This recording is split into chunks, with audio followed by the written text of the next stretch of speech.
Hello friends and welcome to my channel. Welcome to another session of USA Weekly Market Report series where we have seen a fresh volatility which is clearly visible. The reason, as one can clearly see, new China tariff. Now rather than talking about the reason, I would rather prefer to talk about the trend as always, because price is something which you and I both align with. Your and mine difference in opinion may caused by what kind of news we consume and what reasons we have for this drop, but nobody can deny the fact, or nobody can deny the price which one can see on the screen. So we have some substantial volatility which is clearly visible with single day strike, and as one can clearly see, Dow Jones closed nearly 1.9 or 2%, 2.71% in S&P 500, and Nasdaq falls quite substantially, like 3.5%, which is a massive fall. And VIX has risen quite sharply, 32% in a single session, and it is trading way above the normal zone, which is in between 12 to 15, and it is now closed at 21. Now we have some serious damage in a quick time. Now, is this for the near term, or does these kinds of, or does it have any impact on the overall trend, is something which we are going to discuss about, because volatility may hit the stock, or near term correction is not a big thing, but it must not have an impact on the overall trend, or at least on the near to intermediate trend, and that is something which we are going to look at. So let's start analyzing the chart. We have a lot to look at. Now this is the daily chart of Dow Jones, and one can clearly see from 47,000 to 45,000, 470, 480. So this is a substantial fall. Now what kind of impact it has on the near term trend is something which we are going to discuss. But one thing is very clear as far as Dow Jones is concerned, because this particular line represent the resistance zone at or above which we had a breakout that has happened very recently. And now with this fresh volatility, Dow Jones is rushing towards that zone, or towards the range, which is, let me show it to you, 44,900 and 45,000. We are nearly 45,000, 130, 140 or 135. So if Dow Jones takes support in between these two levels, then it is fine. Otherwise, you have an intensification as far as the correction is concerned. So the correction will intensify if Dow Jones falls below 44,900 or lower, and that is something which we are going to look at moving forward. Okay, so this is conditional. With this big fall in a single day, it hasn't changed the trend yet, but it will have a major impact if Dow Jones started trading below the important levels, most importantly below 44,900. In that case, we have 43,434 and 42,920 on the downside. So the levels are conditional, but you have to focus on the support level, whether it will take support in between 44,900 and 45,135 or not. Now let's talk about Nasdaq, which has fallen quite substantially, as it has stretched quite a lot. And here we are, a single and a most impactful drop when you compare all the three index. So how to analyze this, because this fall is, I would say, quite brutal, and it has actually shaken the near term trend.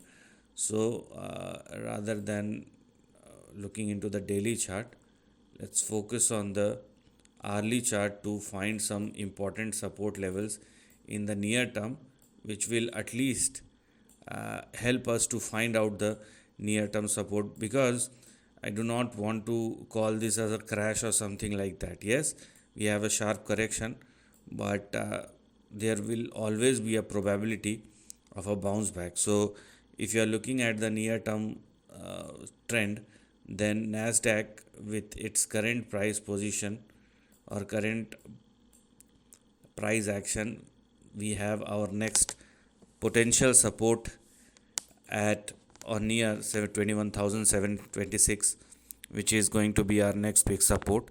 If it falls further, then we have further correction to look at. But moving forward, this is what you can consider as your next potential support. Below 21,726, we have our next support at 21,035. So these are some of the levels which we are going to look at moving forward, and that is something uh, which is clearly visible, okay, as far as the price chart of Nasdaq is concerned. Now let's talk about S&P 500. It is looking much more similar to Nasdaq, but here we are. So the good thing about S&P 500 is it is the most balanced index, and I have talked about it, more often than any other index. So here, because the trend is so clear, and because we have a major breakout at or above these two levels, so I would rather consider these two lines as our next big support level. Okay, although we have some more support levels meanwhile, but here we are, some more support levels meanwhile. So the first support for S&P 500 will be 6357. We have 6231, but I would say the reliable support zone will be in between 6166 and 6100. So focus on these two levels, and this is where you have your next potential support to look at moving forward.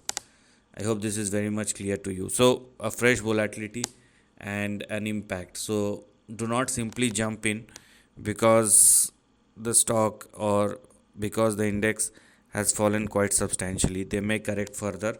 Let the trend stabilize in the near term. So if you do not have any idea, then simply let the trend be, or let the trend do what it wants to do.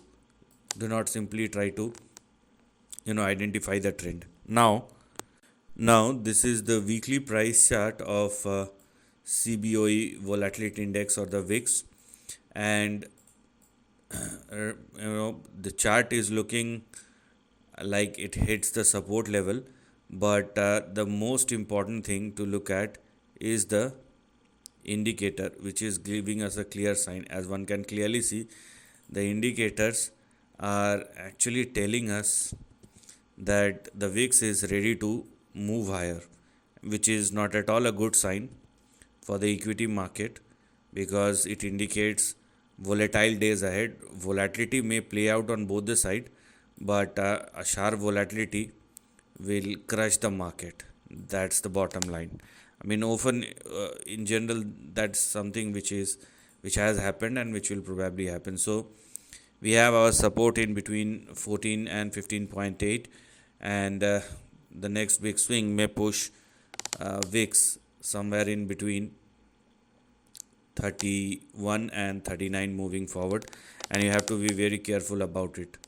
And if it moves further, then it can even stretch up to 60 or 65. So let us see, is this an one off, or is there is anything beyond this tariff news or something like that, because US now has their own internal issues, forget about anything else, and that definitely have a major impact on the dollar index.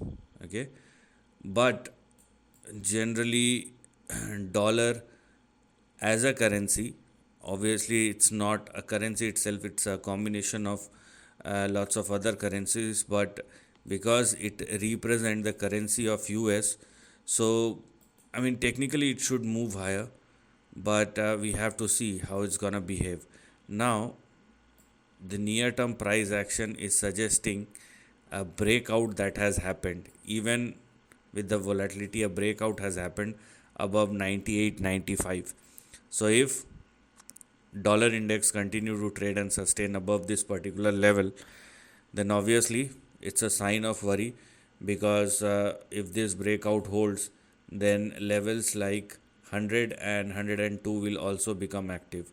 So unless it falls below this particular level, or unless it closes below 98, you have to be a little bit concerned, or more than little bit concerned, because with this sharp rise in the volatility, the price may go flat to negative in a very quick time. That is the uh, you know most negative part.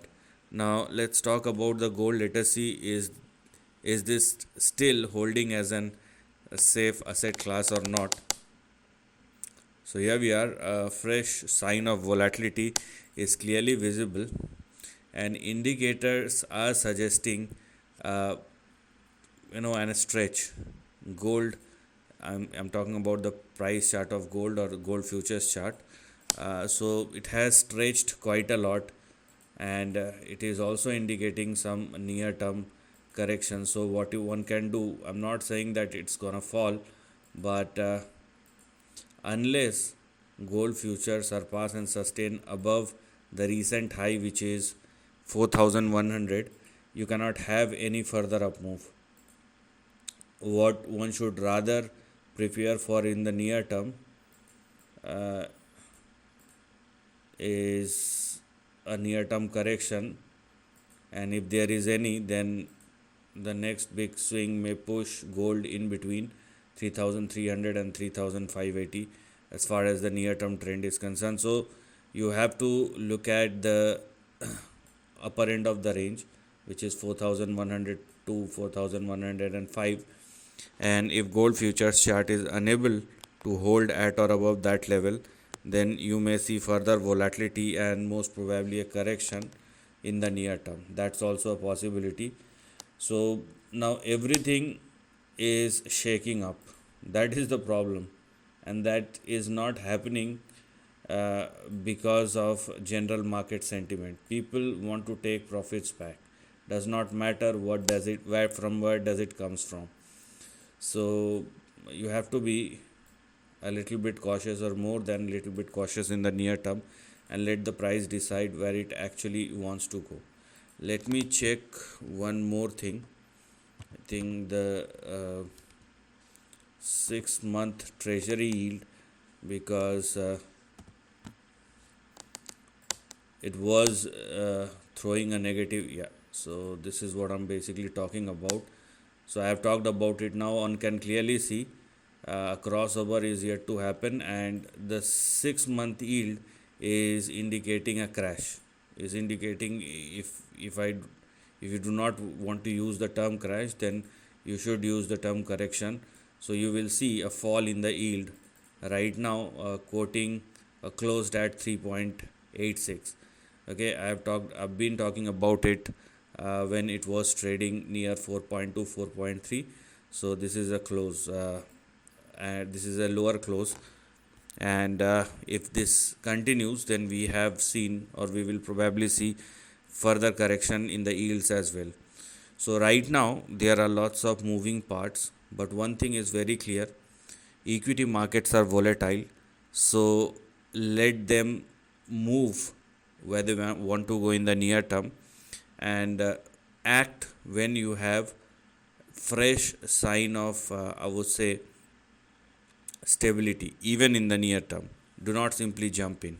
But right now, because we have fresh volatility, and the market has just shaken up after a very long time in the last couple of weeks, at least. So it's gonna stay for the near term, and if it is a fluke, then obviously you will see a big 1,000 point green candle on Monday or Tuesday itself. Okay, if it is false breakdown, then within the next 48 hours of upcoming trading session, market will revive and move back higher once again. But if it does not, then we have further correction on the downside. So this is the end of the video. Thanks for watching.